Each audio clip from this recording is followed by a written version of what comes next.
What's up and welcome back to my YouTube channel mga ka-person. Sa lahat po na hindi pa nakasubscribe sa ating YouTube channel, don't forget to subscribe and click the notification bell para lagi po kayong updated sa aking mga bagong video.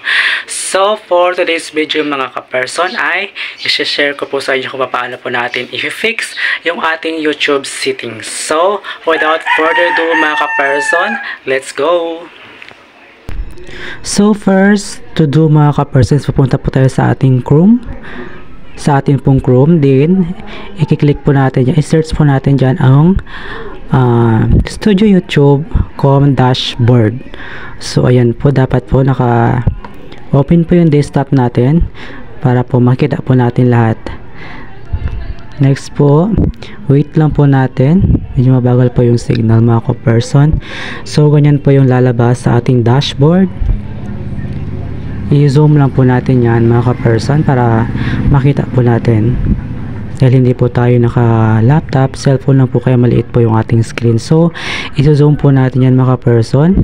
Then scroll up po natin. Nakikita po natin sa baba yung may dalawa dyan. Settings yung click po natin.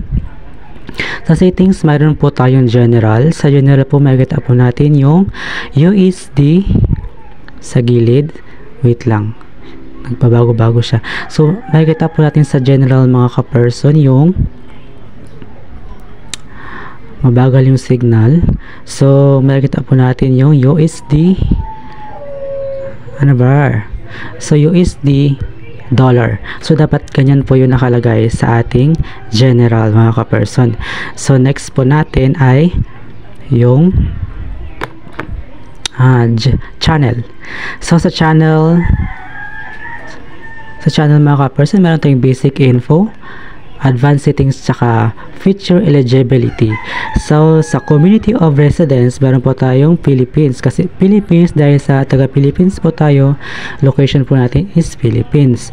So sa keywords naman mga ka-person, dahil small YouTuber pa lang po tayo, ito po yung nalagay ko sa aking category, keywords, yung small YouTuber, tsaka yung aking mga niche, which means tutorial.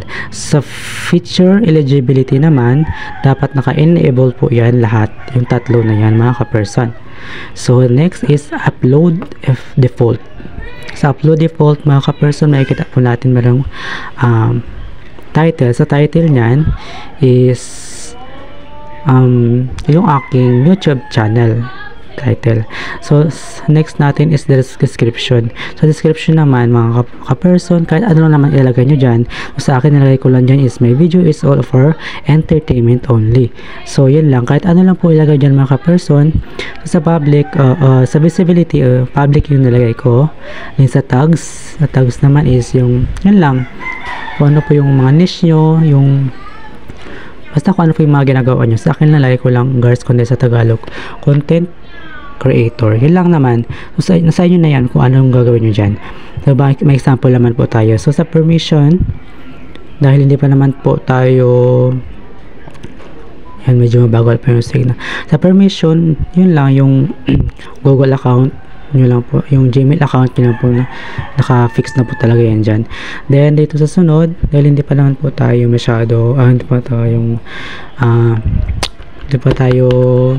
monetize, so laman po tayo ilalagay dyan. Then next po natin is agreements. Agreements po dapat yan. So yun lang naman sa agreement, i-save lang po natin yan mga ka-person. So yun lang po yung aking tutorial for today's video mga ka-person. Sana may natukuha po kayong aral, and thank you for watching mga ka-person. Bye bye.